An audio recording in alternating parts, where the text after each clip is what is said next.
So I sat down to myself. I said, hey, Marcus, what's the best video to follow up with that very bizarre video you made? And I said to myself, you know what the answer is, Marcus? Do a very generic video called a Q&A. It's tried and true. People love it. You don't gotta think about it. You just do it. So bada bing, we're here. Let's get into it. Question number 1. Kristen Johns, who's your favorite wife? That was a toughie. I had to think about it for a little bit. There were a couple of my other wives that were close, but you took the cake at the end of the day. So, congrats to you, Kristen. You are the best wife. Who cooks better, your mom or Kristen Johns? You know, there are just some questions that you just don't answer, because it's just trouble. Hi, what was the main focus for you and Kristen on deciding what kind of dog to choose? Okay, think about this. Have you ever met a bad golden retriever? Let it soak in. Let it simmer. You know it to be true. That they don't exist. You always get a good golden retriever. There's no ifs, ands, or frickin' buts about it. Why take a risk on like a dog when you're just gonna get a banger dog? So I said, yeah, we're getting a golden retriever. Can you show us Camper?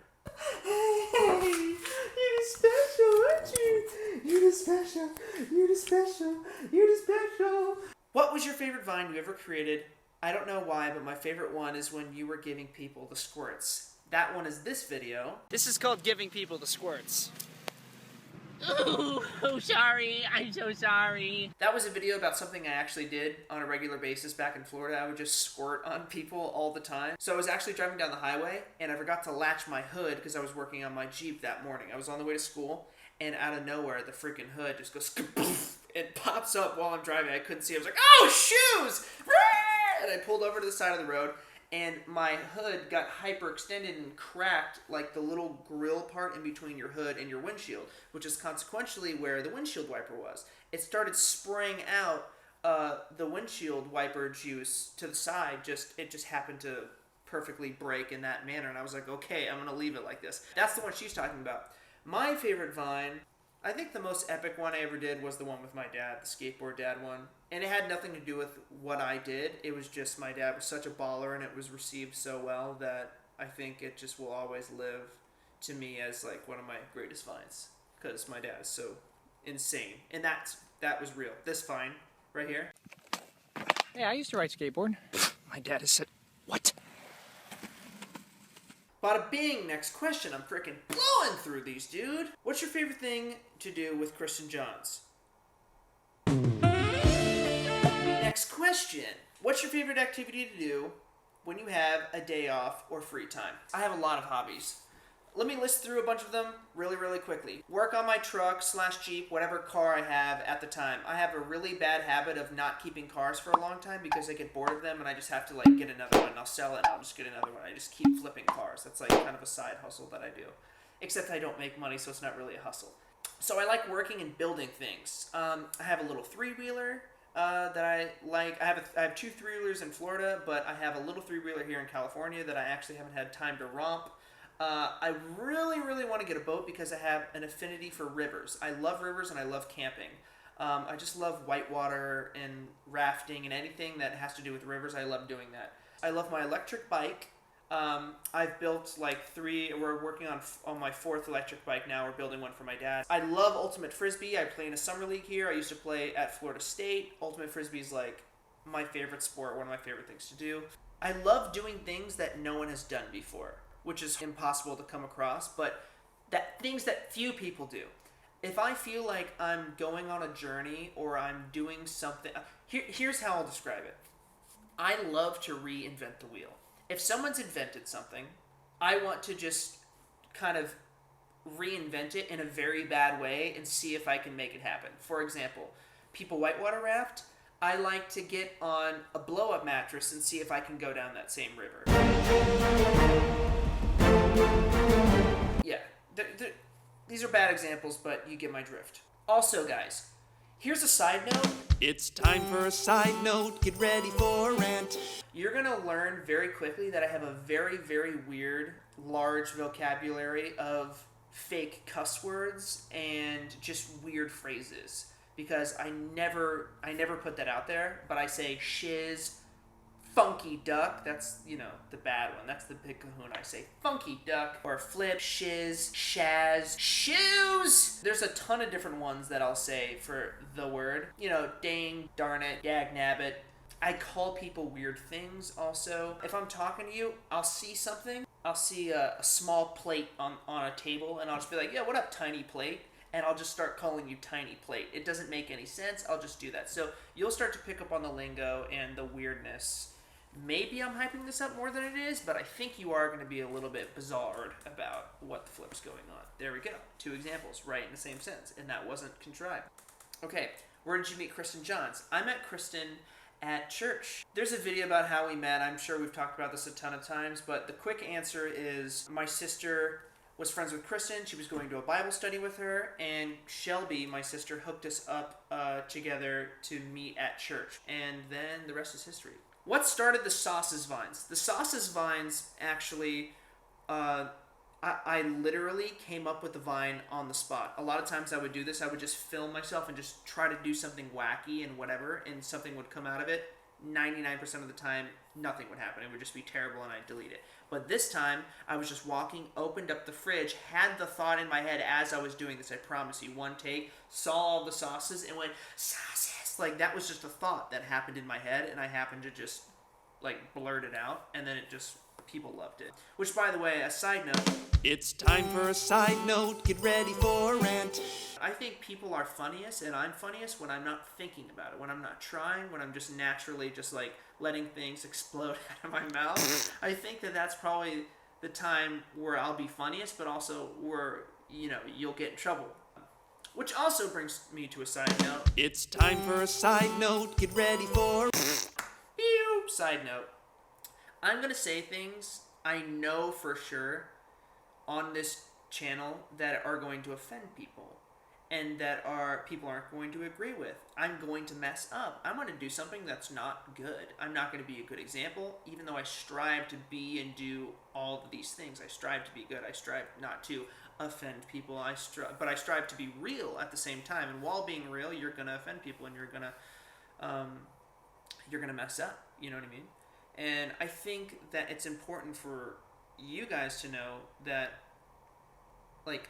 I'm telling you right now, I'm going to do something and people are going to be all over my case.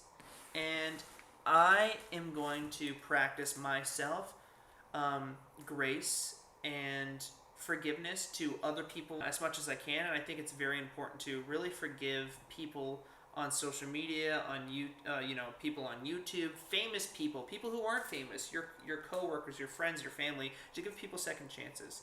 And so this is all to say, if I really funk up, if I really bump up, then forgive me, because I'm a human being. I just feel like I need to say that because I can just see myself a year down the road being caught up in some controversy and being like, dude, I goofed, but it wasn't that serious. But people be like, he sucks! I freaking knew it! And I just hate that. So yeah, forgive me if I goof up because I'm a human being. I'm not perfect. I don't know why I'm saying this. I just felt like I need to say it. Anyways, back to the questions. Wow, we're going nowhere really fast with these questions, guys. Bada bing, next question. I'm freaking blowing through these, dude. What is your advice on a godly marriage? Whoa, we're about to get real for a second. When you're in the dating phase, you're almost training each other. What's acceptable, what's not acceptable, what you expect out of that person. You want to treat them the way you want to be treated, so you're constantly modeling to the other person how you should be treated. And sometimes you're not aware of that. And so when you're treating someone harshly or rudely or, you're saying hurtful things, you're modeling to that other person that it's acceptable for them to do that to you. And so I would say be very cautious and very aware about what you're doing and how you're acting and what you're saying to your significant other, because that's going to affect it in the long term. Dating is so important, for marriage, you know what I mean? And in my opinion, dating is for marriage. I think that, because me personally, there's, let's put religion aside. I'm not going to waste my time and date someone if I don't think I have a future with them. I'm not the type of dude who's going to be like, ooh, let's date for fun, let's see where this goes. And no, I want to get a good read on this person. Do I like their values? Do I know who they are? Do I think that they're going to be compatible with me? Not just, ooh, is their exterior banging? It's like, no, I don't give a rip about that. And that was the crazy thing about Kristen, was she was banging from the outside, and she also had a freaking golden heart. So I'm really rambling on this. The point is, what was the question? What is your advice on a godly marriage? Yeah. Date to marry. Me and Kristen, also, this is another side note. It's time for No, we've never talked about this ever, and I'm just going to go ahead and say it now. While I'm out in the open, I'm just talking about everything. Me and Kristen didn't have sex till we got married, which is a very old-fashioned thing to do. And I find that it was an amazing thing. And I actually saved myself till marriage. I didn't have sex with anyone till Kristen on our wedding night. And I think that that is such a beautiful and rare thing to find. And Kristen did the same for me. So yeah, to me, I think that that's an important thing too. I mean, but yeah, I mean, not everyone has the opportunity to do that. I can tell you, I have no idea how I pulled that off. I'm telling you guys, it was a literal miracle from God. Because every freaking day I wanted to get some, you know what I'm saying? But I just did it. Like, that's just a testimony to, like, just like, extreme focus and like, keeping your eyes, like, on the prize, which was Kristen, ultimately. And I didn't know who it was going to be. But now I know, retrospectively, whoa, I was saving it for Kristen. I couldn't even have imagined someone as perfect and as beautiful as Kristen, and I'm glad that I saved that for Kristen. All right, guys, that's all the questions that I have for today. Man, we had some funny ones. We had, and we got real. We got real. So I hope that Josette and you guys enjoyed it. Okay, and see you later. Alright, yeah! Alright, yeah! Alright, guys, that's it for today. Shoes, dude. I don't know how to end this. I don't know how to end this video. I'm not really good at this. Please make sure to subscribe. Make sure to comment below all the things that you want to comment. And give this video whatever you think it deserves, honestly. Because I'm tired of people saying, smash that like button! Or just hit the dislike button if you don't like it. I want an honest reaction. I'm not saying I want you to hit the dislike button, but I'm just going to keep it real, guys. Like, I'm not going to tell you what to do. Love you guys. You're not marketators, because I find that very weird, and I would never label an entire group of people as someone who's, like, owned by me. You know what I'm saying? So I will definitely not call you marketators. You know what I'm saying? Like, you have your own identity. Don't let someone put freaking labels on you, marketators. You're not called marketators. I will never endorse that, okay? Love you, marketators. I'll see you guys later. Bada bing, bam, boom, boozled. Done. Finished it. Yeah!